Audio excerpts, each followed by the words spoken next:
یا تو میں خودکشی کر لوں گا یا تو میں زہر کھا لوں گا. خودکشی کرنے کی ضرورت نہیں ہے. تو اس کے بغیر خودکشی نہیں کرنی ہے. کس لیے کرو گے خودکشی؟ ٹی وی پہ کون آنا چاہتا ہے؟ کئی لوگ ہنسیں گے, میں بولا مجھے وہ ہنسنا بھی نہیں چاہیے. اب میں نے بولا میں شارٹ میں آپ ہی کے پاس ہیلپ کے لیے آیا, مدد کے لیے آیا. میں نے بولا فی صاحب کہ آپ میرا ہیلپ کر سکتے ہو, نہیں تو میں نے کہا نہیں, میں نے ڈیسائیڈ کیا تھا, میں نے کہا کچھ نہیں ہو گیا. تو میں اتنی زندگی سے تنگ آ چکا ہوں, میں نے بولا میں سیدھا دریا پہ جاؤ. کچھ نہیں کرنا ہے, کچھ نہیں. اس دنیا کے اندر نہ ہی امیری رہے گی اور نہ ہی غریبی رہے گی.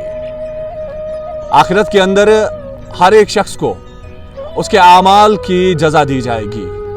لیکن اب جس شخص نے بھی اس دنیا کے اندر اچھے کام کیے ہوں گے, نیک کام کیے ہوں گے, دوسروں کے کام آیا ہوگا, جو ایک انسانیت کا فرض ہے, اس شخص کو یقیناً اللہ کی جانب سے اجر ملے گا. جس شخص کو آپ میرے ساتھ تصویروں میں دیکھ رہے ہیں, ایک بے بس اور لاچار والد ہے, 3 بچوں کا والد ہے, اور اس والد کے پاس آج میڈیا کے سامنے آنے کے سوا کوئی بھی چارہ نہیں رہا, کیونکہ یہ در بدر کی ٹھوکریں کھا رہا ہے. یہ شخص مسلسل 1 سال سے مزدوری کر کے اپنے بینک کا لون جو ہے وہ ادا کر رہا تھا.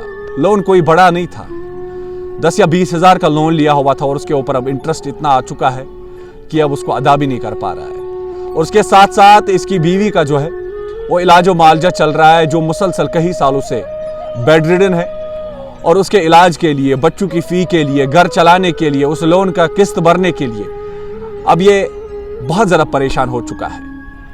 اللہ کی رضا کے لیے اس شخص کی مدد کیجیے گا, تاکہ یہ 50,000 جو اس کے اوپر قرضہ ہے وہ اتار سکے, اور اس کے ساتھ ساتھ اپنی بیوی کا علاج و معالجہ کر سکے, اپنے بچوں کو بہترین ایجوکیشن دے سکے, ان کی فی وقت پہ ادا کر سکے. ان سے ہی بات کرتے اور ان سے ہی جاننے کی کوشش کرتے آخرکار یہ کن مشکلات میں ہے, اور یہ عام لوگوں سے کیا اپیل کرنا چاہتے ہیں. بتائیے, کیا نام ہے آپ کا؟ میرا نام ہے محمد نواز. جی بات ایسا ہے, پہلے تو گھر والی کا میرا بیمارداری تو چل رہا تھا پہلے سے ہی. اس کو تو ایک تو کڈنی پرابلم ہے, کڈنی بھی ڈیمیج ہو رہا ہے, sugar, B P, heart, stomach ulcer, معدے میں چھید. تو یہ دوائی میں اس کے لیے لا رہا ہوں. یہاں تک کہ میں چندی گڑھ بھی گیا, PGI ہاسپٹل, وہاں بھی علاج اس بار نہیں جا پایا کیونکہ پیسے میرے پاس کچھ نہیں تھے. یہاں سے گھر کا خرچہ کر دوں, یہاں سے لون میں نے لیا ہوا تھا, تب سے وہ لون نہیں بھر پایا اس بیوی علاج کے لیے. تو وہ بھی نوٹس بھیج رہے کہ اب میں بینک بھر دوں کہ بیوی کا علاج کر دوں, کہ اب اس کے بارے میں گھر چلاؤں. تو میں اتنی جانب پہ آ چکا ہوں, میں بولتا ہوں یا تو میری 2 راستے ہیں, یا تو میں خودکشی کر لوں گا یا تو میں زہر کھا لوں گا. خودکشی کرنے کی ضرورت نہیں ہے. تو اس کے بغیر خودکشی نہیں کرنی ہے. کس لیے کرو گے خودکشی؟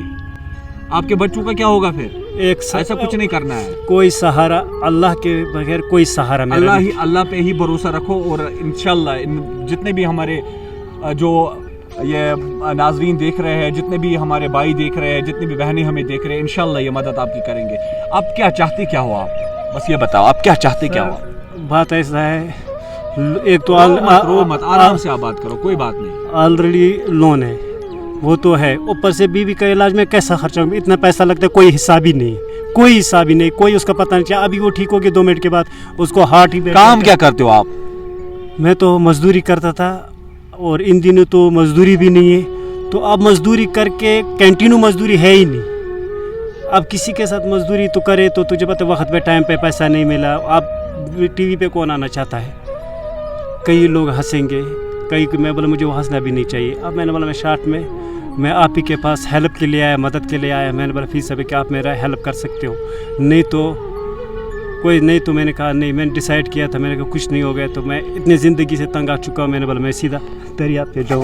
کچھ نہیں کرنا ہے, کچھ نہیں کرنا ہے. نواز, آپ آرام سے بیٹھو, ہم آپ کے بھائی ہیں, کوئی مسئلہ نہیں ہے. وقت اور حالات اس قدر مجبور کر دیتے ہیں. ایک بے بس اور لاچار والد ہمارے ساتھ موجود ہے. محمد نواز ضلع گاندربل کا رہنے والا ہے, اور یہ محمد نواز اب بیوی کے علاج کے لیے جو ہے پیسے صرف کر رہا ہے, مزدوری کر کے وہ پیسے کہیں نہ کہیں سے لا رہا ہے. اپنے محلے کے اندر یا اس کے جو